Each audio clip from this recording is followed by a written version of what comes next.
Hi, everyone, and welcome to a Gem of a Secret podcast. My name is Donatello My Secrets. My name is Coco Gem Holiday, and we have our special guest with us again. Guess who's white in the house? Absolutely. Oh, God. So very white. Oh, just so much. Like, more mayonnaise than mayonnaise can get. Like mayonnaise ice cream. Yeah, that thinks that She's- mayonnaise is also spicy. She's the vanilliest of the vanilla faces. Yeah, seriously. You just go to an ice cream house and it's just vanilla. The Stay Puft Marshmallow Man has more color than I do. It's autumn! Oh, Yay! dear. But yes, as like with all the times we record this podcast, we are all three dressed in drag, looking absolutely fantastic for you, our listeners. Yeah, it's just done up to the nines right now. I'm wearing a skeleton costume, but upside down, so it looks like my leg bones are on my arms and my arm bones are on my legs. Oh. Well, I'm dressed like a normal person, and I'm wearing a beautiful evening gown with rhinestones and a big train that Donna's just being enveloped in. I'm dressed as a replica of the Eiffel Tower. That's why her tones are so pointed. So that's all the jovial stuff that you get in this Yeah, episode. how are you doing tonight, Coco? I'm doing fine. I was getting like super emotional because, by the way, this is part 2 of coming out stories. Yeah. Which it seems like we're gonna probably have a couple more parts to this story. We will. I think this is going to be a longer episode. Coco and I were talking a little bit about it. And just because they're all very different stories, and there's usually a lot of parts, and I think that there are just some parts that I want to process a little bit of mine. Yeah, well, because last time we were talking about, we were talking about coming out, but also like kind of as a concept too, just like what it means, and like, so we were trying to get to our stories, but we had to like bring you all into what coming out of the closet actually means. Yeah. And porn. We just talked a little about porn, too. Oh gosh, we did talk about porn. Oh yeah, all your stories about the Yes. porn. Oh, we did. Yeah. So we'll give you a When I had chance, to hide it. listeners. Pause right now. Go listen to the previous episode. We'll wait for you. Mm-hmm. We're going to wait 40 whole minutes. And good. So And now we're you're back. caught up. Yeah. All right. So we left off with me talking about my coming out story with my dad. So now this episode, I'm going to talk about my coming out story with my mom. Yes. And she does listen to the podcast, and I'm not Hi, going to Coco's pull mom. Hi, Mom. I'm not Hi, going to pull any punches on this. So, because I want it to be real for our listeners, because a lot of our listeners are queer, and they all have their own different coming out stories.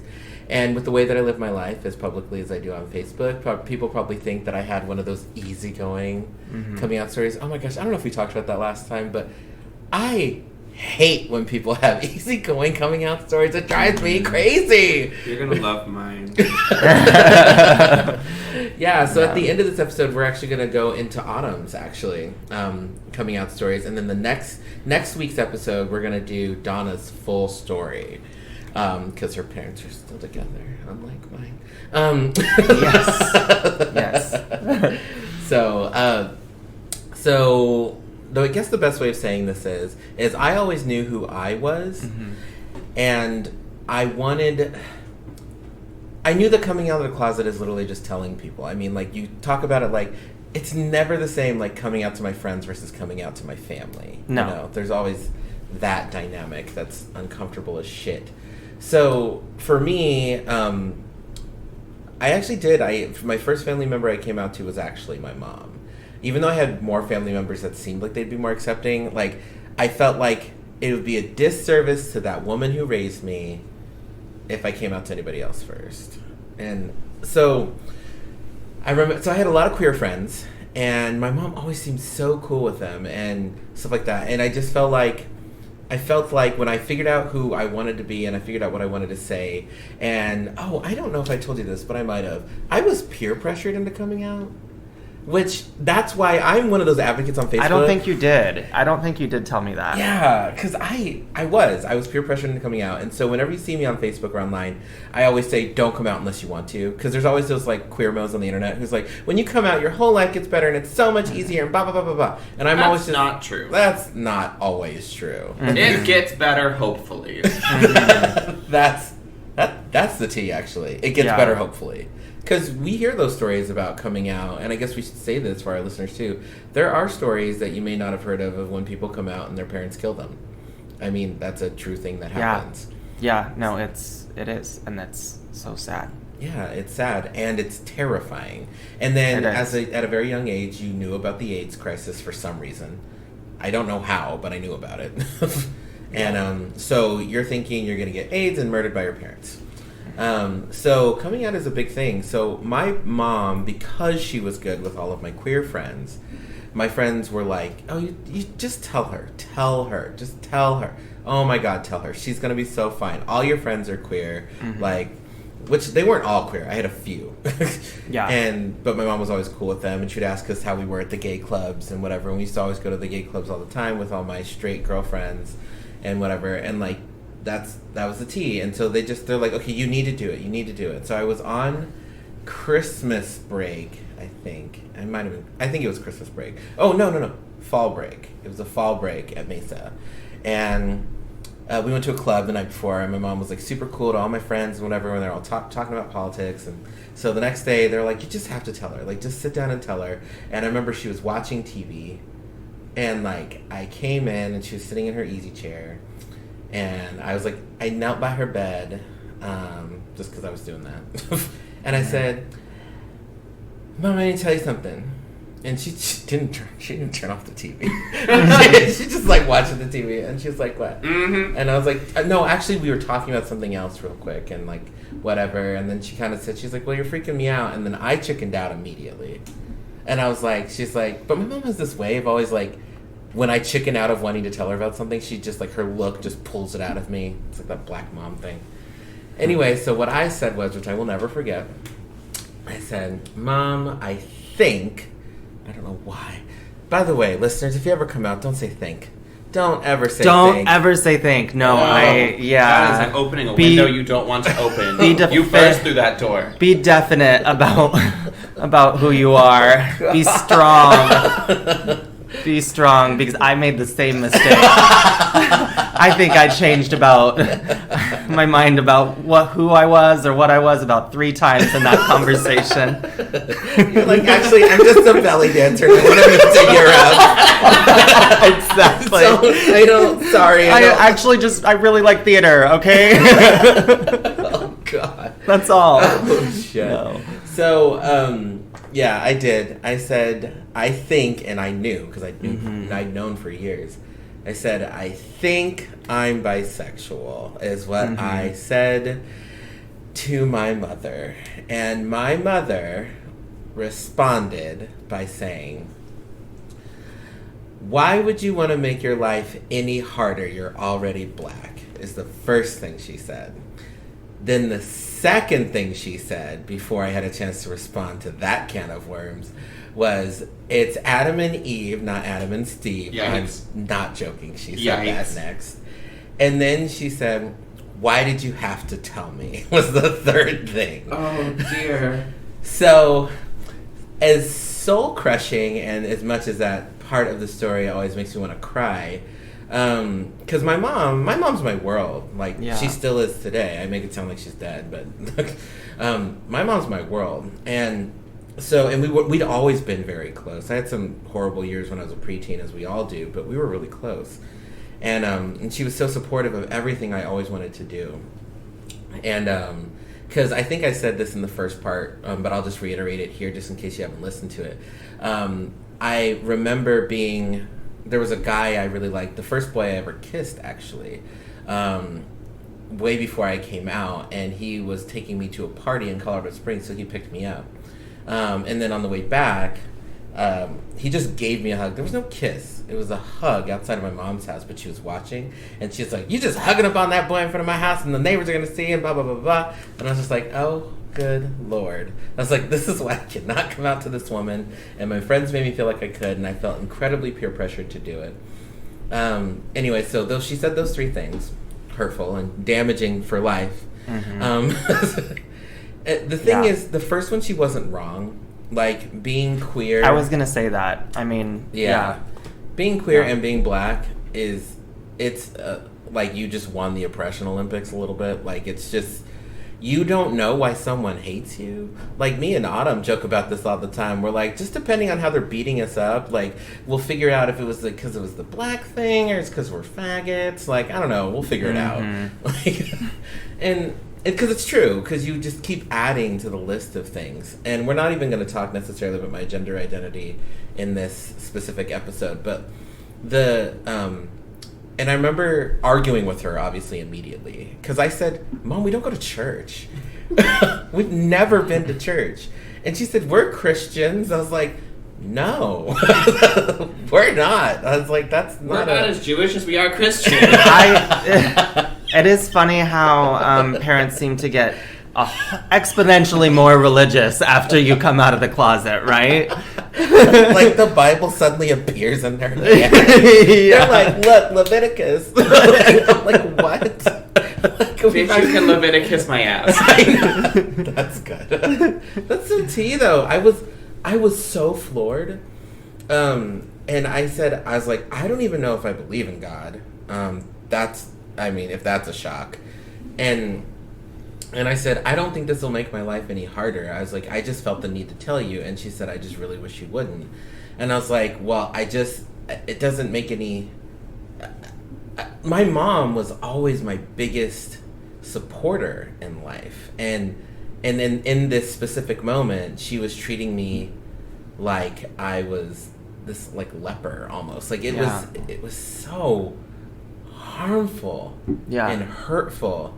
And she didn't cry or whatever, but she was just, like, getting progressively madder. It was anger, right? Oh, so much anger. Yeah, But, like, what did I do wrong anger? Mm-hmm. Yeah. It was the what did I do wrong anger and how could you choose this for yourself? Yeah. She let you watch Dreamgirls all the time. It's because you chose to watch Dreamgirls all the time. It's her damn fault, I swear. Well, and the thing is, so obviously the moments right after are a little bit blurry. I remember those because those are traumatic and they'll be with me forever. But there was like Do you not remember because she like hit you with a Bible in the head enough times trying to force it out of you? Gosh, you would have thought so. So I went back to my room, I remember, sometime in there. Because I think I told her probably on a Friday, and I had to go back to school on that Monday, I think is what it was. You didn't wait till Sunday so you had an escape route? No. You never go into a cave without an escape route. What if the Zubat attacked? Pokemon reference. So Saturday, so basically what happened is, my mom was trying to figure out ways to hurt me. And even though she would probably say that she wasn't doing that, she was probably going to say she's hurt. I'm older now, so I can process kind of where she's coming from. Mm-hmm. And I have some advice for you out there, listeners, about this part of the journey. But before I get there, so in my mind, when I was 22 years old, because that's when I came out, I figured every action my mother was taking was trying to hurt me because I hurt her. Yeah. So what she did was she was on the phone with my aunt at the time, Aunt Dean, so my mom's aunt. Mm-hmm. And she gave me the phone or whatever, and I just remember the conversation just being like, I hurt my mother. And then she said to me, you're going to need to figure a way to get back to school because I can't take you, is what she said. Because my mom always took me back and forth to school. Mm-hmm. And Grand Junction is 4 hours away from Denver. And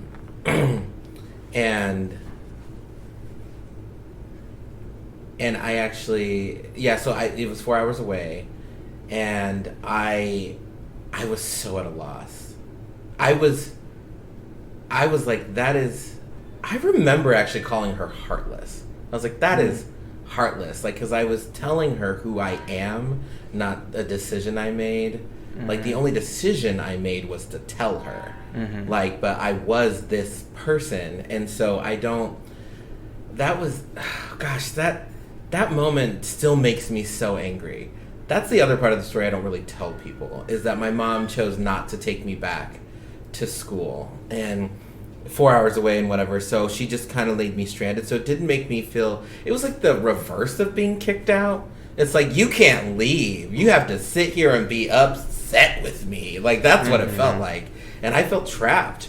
I really did. So those same friends, I called them and I was like, hey, so my mom won't take me back because she hates the fact of who I am.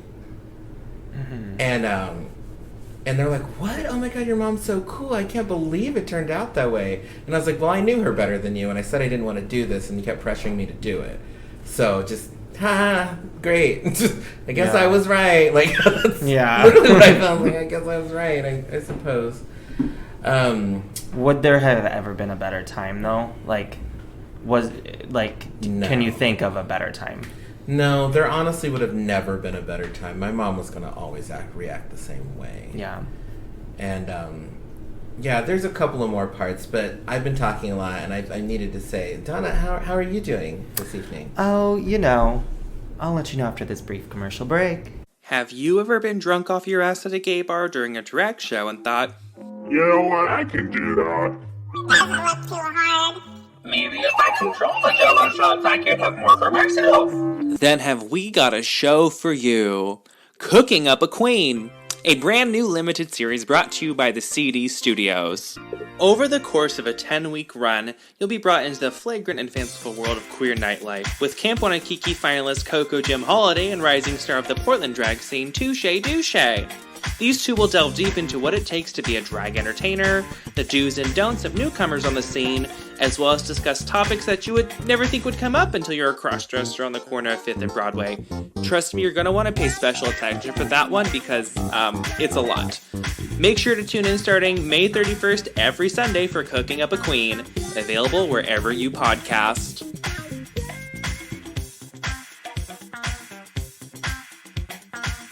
It's a podcast with Coco and Donatella podcast. Tune into What They Tell You podcast with Coco and Donatella podcast.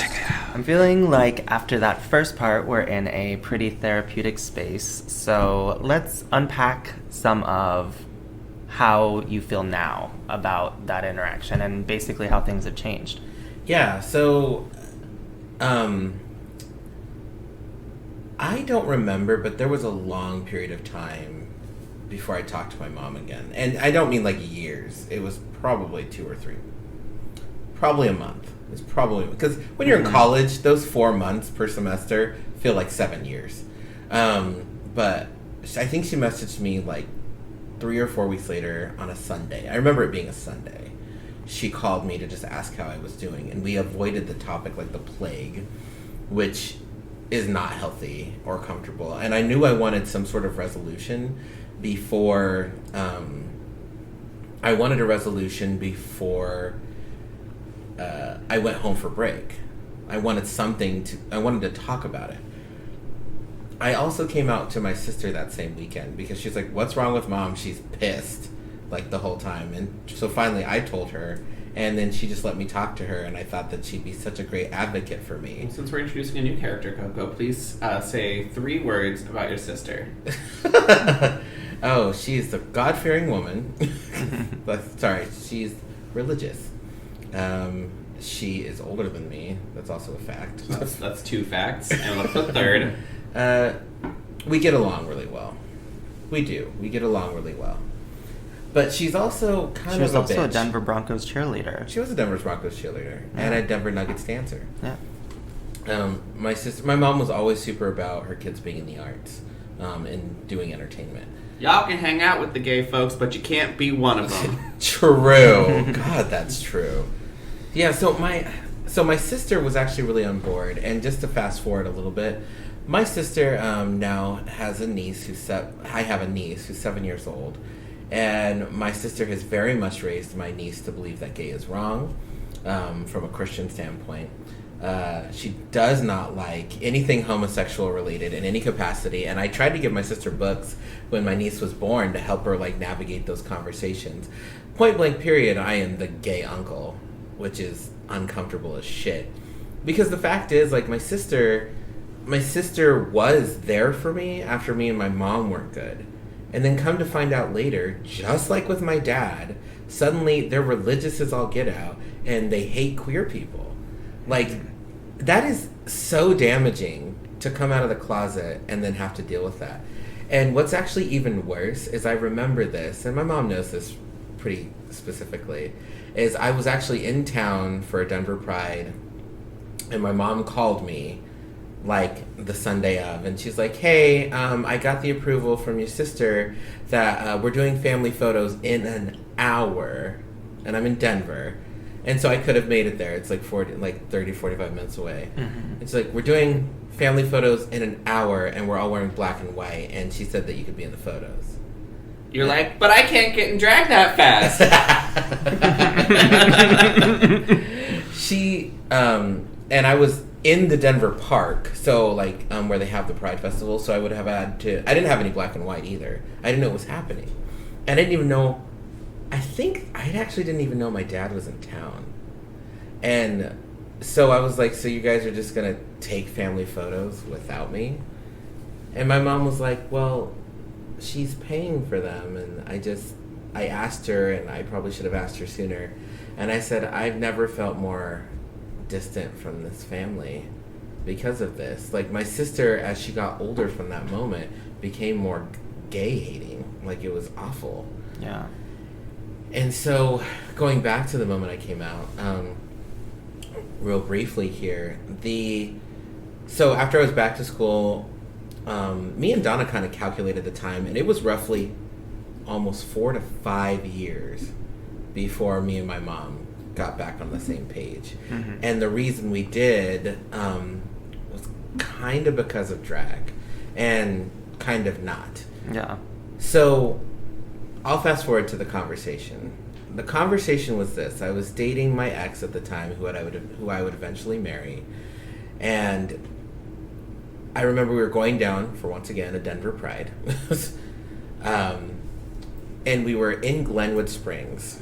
I remember, and I was talking to my mom, and we were all supposed to stay at my mom's house, like all the people who were coming down. There was plenty of us. And I said, hey, and I was like, I did want to let you know that my boyfriend is with me. And she's like, why are you putting me through this? She's like, I don't understand why you keep putting me through this. And at this point, obviously, it's, 2 years later at this point. Because I'm 24 at this point. And I'm like, okay, Mom, you need to get over this. And she's like, you're going to make me kind of like, do you have to stay here? Do you have to stay here? She's like, y'all better not stay in the same room or bed or whatever, she said to me. And I was just like, Mom, oh my gosh. And so I did. I said the line, and it was a Hail Mary, and it worked out in my favor. But this is what I said, and I don't encourage you listeners to do this. Do it. I said, you either get on board or you lose your son. That's An what I told her. ultimatum. I gave her an ultimatum. And she immediately said, she's like, well, I don't want to lose you. And I said, you're going to. It's been years. And this is horrible, and it's traumatic, and it's awful. You need to get on board. Is what I said to her. And it was, and she didn't let us stay with her that evening. But I remember I came up with a plan, and this, I can't remember when this happened, before or after this moment, but every time I was home for like a break or whatever from college, I just kept saying my boyfriend in any story I could come up with. And it could be like, I'm going to get a glass of water. My boyfriend also likes to drink water. Like, that's how I was doing. And I just To kept normalize saying, it. Yeah, I did. It's so stupid. And I did. I kept saying my boyfriend. That's how I did it. And so my mom finally was like, can you just tell me what his name is? And it took a day and a half. Because I really was being stupid about it. Oh, me and my boyfriend also watch TV. I'm crazy. We also eat food. Like, so stupid. So stupid. My gosh. Can you just tell me what his My name goddess. is? Oh my goddess.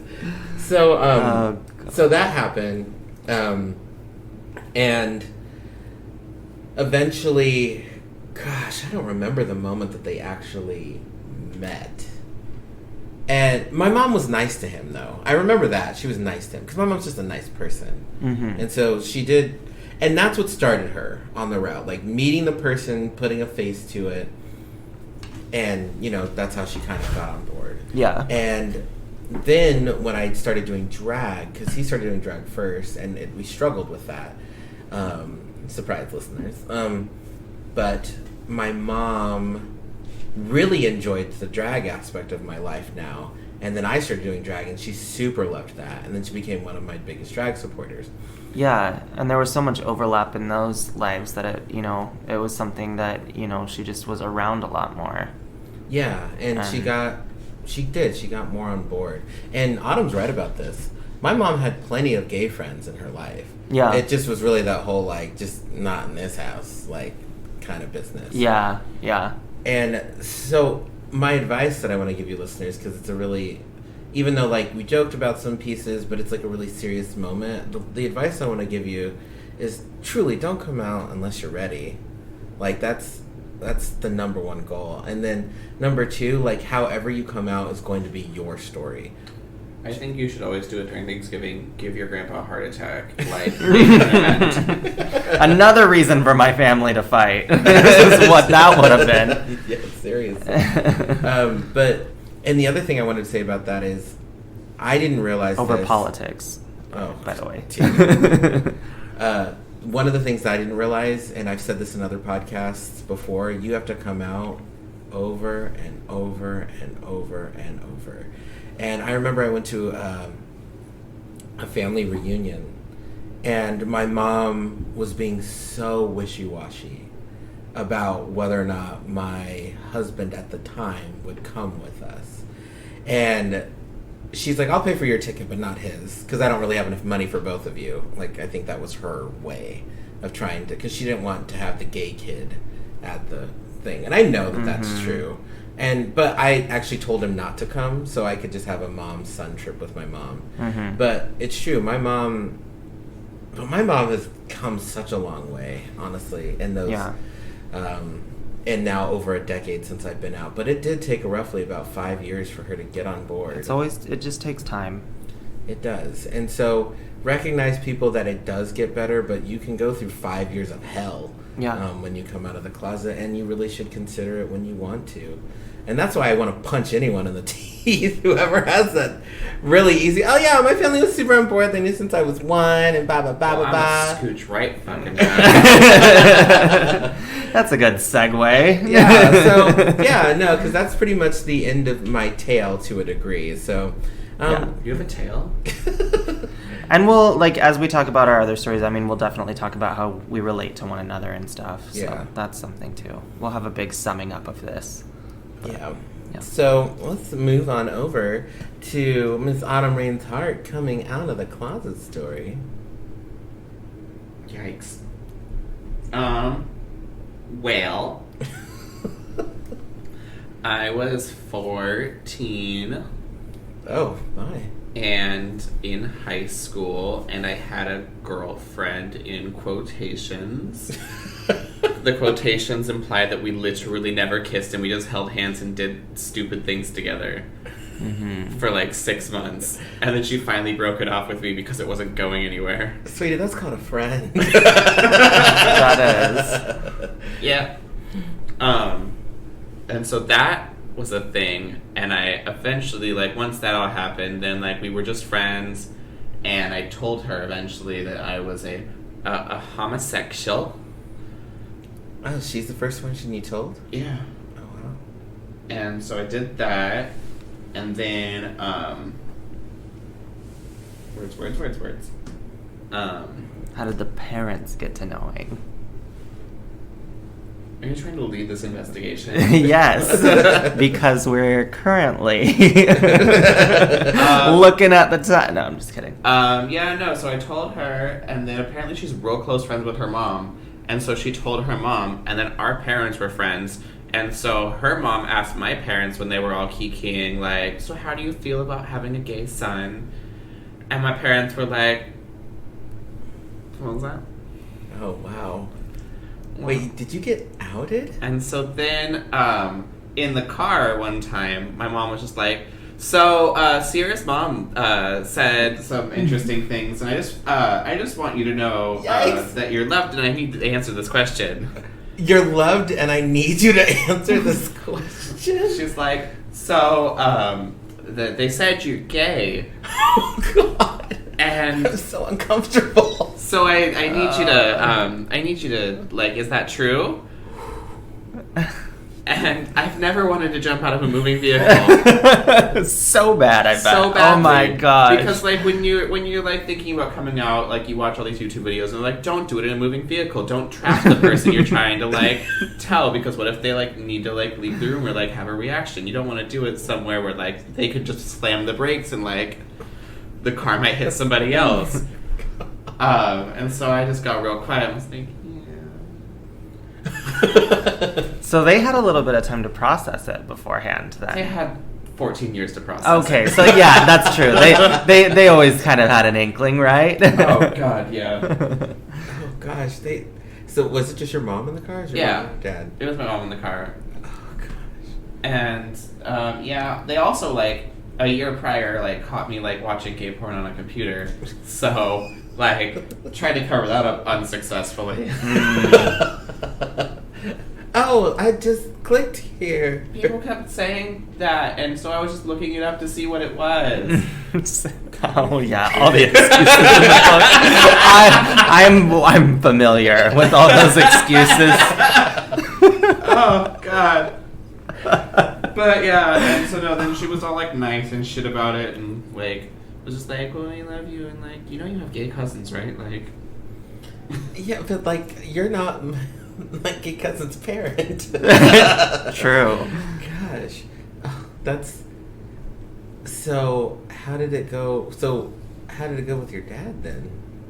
Or did you just never have the conversation because your parents are married? I don't know. I'm a child of divorce. you already knew. We just, I don't know. It was just a fact at that point. The mom has the conversation. Now it's fact. Oh my gosh. Actually, It might have happened, but I don't remember. I do remember we were sitting on the couch with your parents that said that they knew when you were 2. 3. 3. Dang.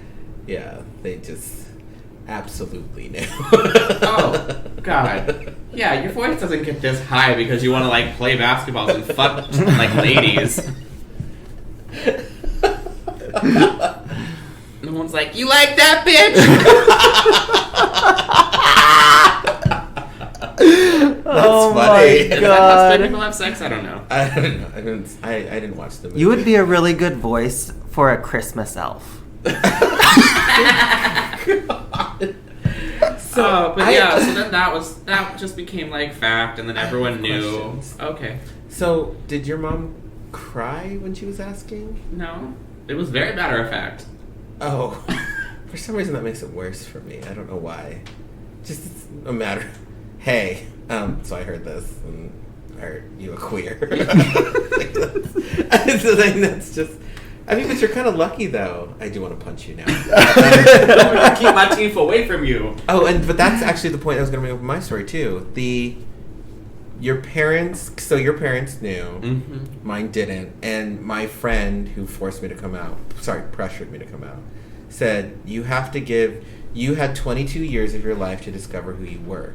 You're expecting your parents to get on board in like a 5-minute conversation, and that's unfair to them.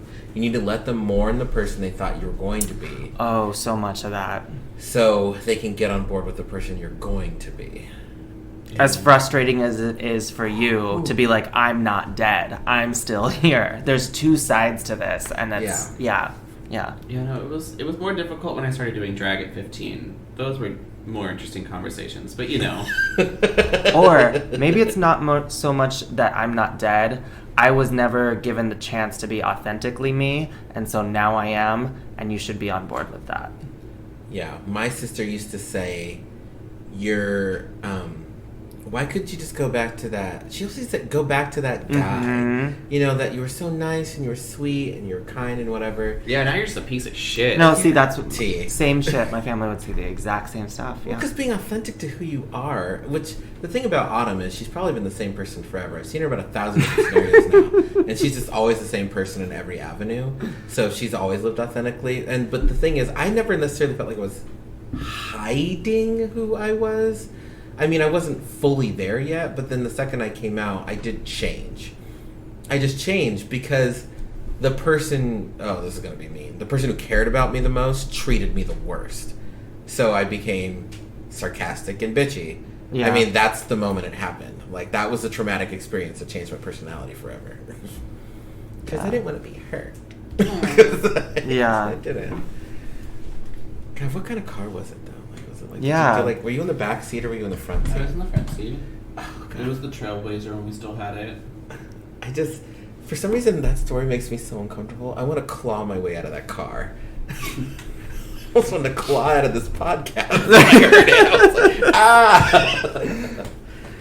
That's cool, though. And so, okay, so talk about, like, how it was introducing, like, dates and boyfriends and all I started that. doing drag before I started dating somebody. Really? So Oh. Oh, whoa, wow. Okay, so you just were... I didn't start dating somebody until I was 18. Oh, Oh wait, no, I did have my online catfish boyfriend at 16. Ooh. Yeah, we all had Chad. Yeah, oh, we all had chat. Some guy from another country that I would always video chat with. It's We fun. were doing Yeah, no, dangerous it things. definitely that was a thing that happened. But no, yeah. Did you? So your parents got. How long did it take your parents to get on board with drag? I guess that's my easy story. That was Yeah, immediate for me. They never really were against it. They just were curious about it.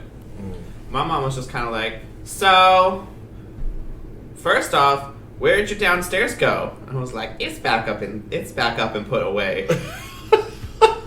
And then second off, she's like, well, do you want to be a girl? And I was like, no, this is just for performing. And she's like, oh, okay, cool. Show me the dance. Oh, cool. That's cool. I never. Oh my gosh. I never that's got sweet. asked that question, and I don't think I will ever get asked that question. Oh, by that was my the mom. first question. Really? Yeah, the first question my family asked. Seriously? Yeah, and I'm not gonna really talk Oh, about wait. my Do you drag. mean for your coming out or the drag? the drag coming out. Okay, The I was- drag coming out. I No, thought you were no. like, quick. Are you No, gonna no, be no, a no. girl? I'm not really gonna talk about my drag coming out. I don't know if in my because it's not really. I mean, yeah, it wasn't anything super exciting. I was drunken at a wedding, and they had known that I'd been doing it for years. Yeah. Well, being one of the most popular drag queens in the city. Yeah, right. They were gonna learn eventually. I was a real drunk at my cousin's wedding. Gosh, that whole the Oh, my mom also bought me my first pair of heels. Like, my mom bought me my second pair of heels ever. yeah, we went to Payless Shoes, and I got gold sparkly brush heels that were 6 inches tall. Oh, that's really cool. That's neat. That is really neat. My parents have never encouraged it. They're like, if we don't acknowledge it, it'll go away. Yeah, no, I used to, like, when we would have family gatherings at my house with, like, all my aunts, uncles, and cousins, like, they would all just sit in the living room and I would, like, show them, like, all the Lady Gaga dances and stuff. Wow. Yeah. My That's cousins cool. would all come to, like, my drag shows, and, like, my parents were there, like, when Embers closed, they came even though they didn't want to. Then they stayed, even my dad stayed through the entire show until, like, 1 o'clock in the morning on a Wednesday night. Really? Yeah. That's really cool. Yeah. That's super cool. We finally got Donna's mom to come to one of them. Yeah. Did she stay the whole time? She did stay the whole She time. stayed the whole With time. your aunt. Yep, with my aunt, my sister's mother-in-law, as well. Yeah. Yeah, that's so crazy. That so, was neat. Wait, before we end this episode, I want to know, I have a question for Autumn. So, have you ever had a struggle for coming out somewhere? Did someone treat you really terribly, like at work, or a teacher, or a friend, or someone throughout your life? I mean, I was called a faggot once, then I made the bully cry. Because I'm not nice. God, I hate you. Gosh, I have so many. So Same. many. I know. One time I was Very walking many. from the pizza place at school and some faggot in a truck called me a faggot. Oh, so you've had the universal experience of every gay walking person. Yeah, that was Yeah, no, I don't know. I did drag at the international, like the state thespian, Yeah. like thing. It was very bad drag. It was like first time in drag. Oh. yeah. Like my friend painted me in like her like real girl makeup in like the backseat Oh, of the I have- bus. And like I put on a shitty shake and go wig and a Lady Gaga Mhm. outfit that my aunt helped me make. Oh. Dang. Dang. I tried to style my first wig and I fried it. It was not good. Yeah. Oh no, I did get in trouble. I got like the entire theater department in trouble because we used to do this thing before the shows. It was like a big circle where everyone had a certain period of time, depending on like what grade they were in, to like talk. And I spent my time doing the Lady Gaga VMAs performance, and apparently that was not enough clothes for a school function. What the heck? Yeah, so I got in trouble.